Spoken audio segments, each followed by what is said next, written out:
Settings page is where you define how the EMS interacts with each power source and breaker on your site. Each section represents a specific control functionality that can be configured based on your system architecture. Please note that settings can only be changed when the EMS is stopped. The PV Control tab allows you to manage how the EMS dispatches active and reactive power among your inverters. Settings can only be edited when the EMS is off, while others can be modified during operation, depending on their impact on live control. Enter the apparent power of each connected inverter. The number of parameters displayed automatically adapts to the number of inverters registered in the network page. This value defines each inverter's rated kVA limit, which the EMS uses when calculating dispatch and power ceilings. Dispatching may be proportional or optimized, depending on the selected strategy.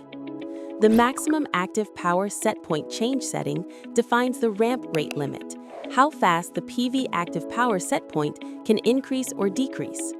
Smooth ramping protects the grid, reduces stress on components, and improves power quality. The inverter dispatch strategy defines how the EMS divides the total PV command between inverters. VA rated proportional dispatches power based on each inverter's rated capacity. Optimized considers the actual measured output, ideal for uneven production, such as shading or mixed capacity inverters.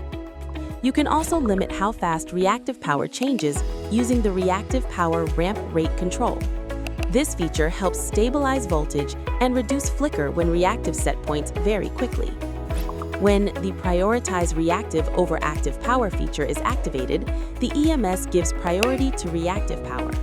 The system first satisfies reactive demand before allocating remaining capacity to active production.